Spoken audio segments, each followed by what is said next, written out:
It's a new year and a new chance for you to make a fresh start with your compliance. We're going to be bringing you a daily tip, strategy, or idea that you can use to improve your program.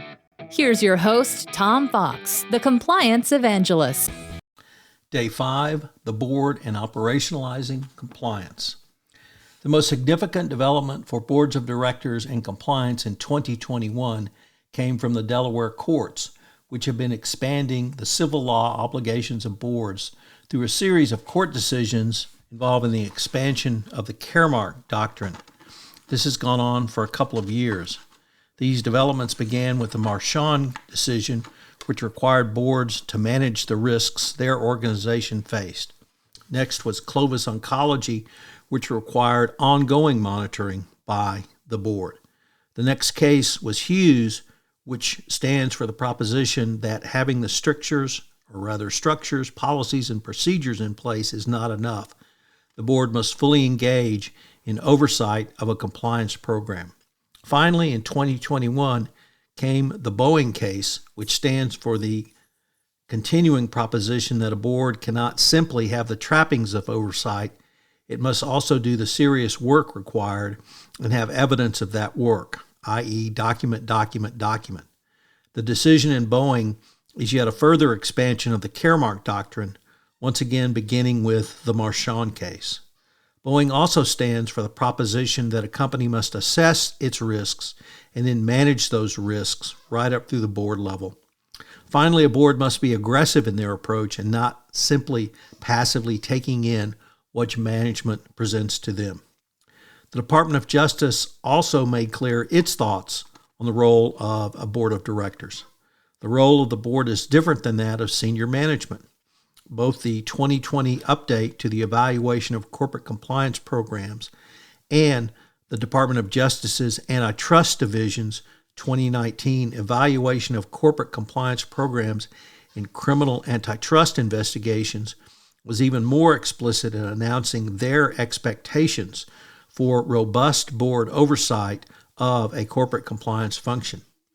Name any of the most recent corporate scandals, Wells Fargo, Theranos, Volkswagen, Boeing, etc., and there was no compliance expertise on the board of directors.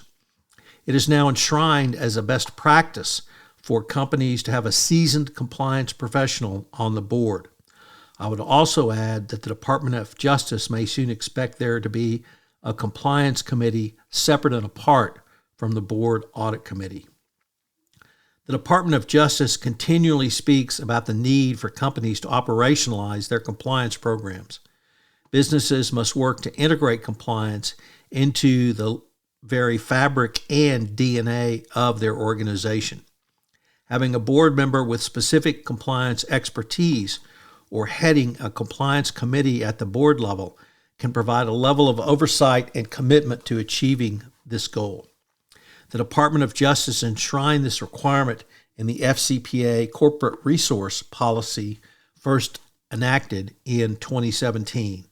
This means that your company is evaluated by the Department of Justice under the factors set out in the original FCPA, evaluation of corporate compliance programs, the FCPA Corporate Enforcement Policy, and the 2020 update to the evaluation of corporate compliance programs to retrospectively determine if your company's had a best practices compliance program in place at the time of any violation. You will need to not only have the structure of a board-level compliance committee, but also the specific subject matter expertise on the board and on the committee. This means that every board of directors needs a true compliance expert. Almost every board has a chief financial officer and former head of internal audit or persons with similar background. Often these persons are also an audit committee member of a board. Such a background brings a level of sophistication, training, and subject matter expertise that can help all companies with their financial reporting and financial-based issues. So why doesn't your company have such a subject matter expertise at the board level from the compliance perspective? We're going to have a quick word from our sponsor, and we'll be back with today's 3 key takeaways.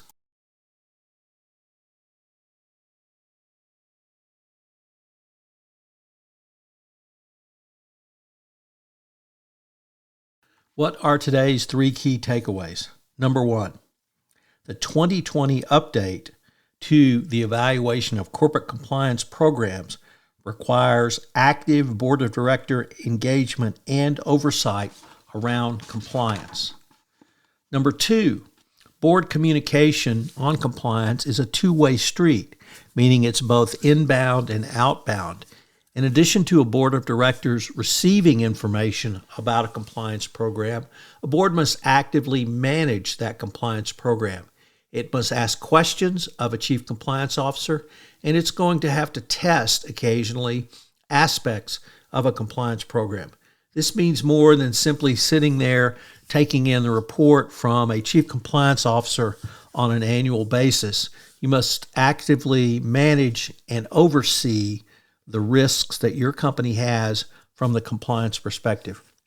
Finally, number 3, the Delaware courts have been expanding board roles in compliance through the expansion of the Caremark Doctrine.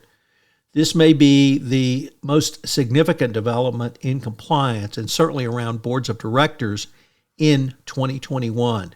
This civil liability can lead to very large shareholder actions against corporations whose boards of directors did not actively engage in oversight of compliance programs, and it can lead to some skewering in court opinions that we saw in the Boeing case, in the Clovis Oncology case, and in the Hughes case.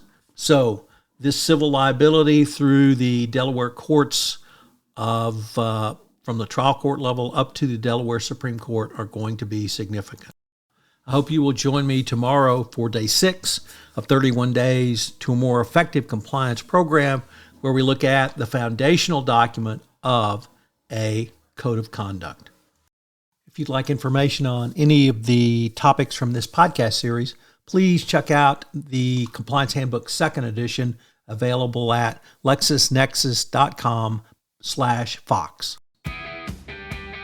This is Tom Fox again.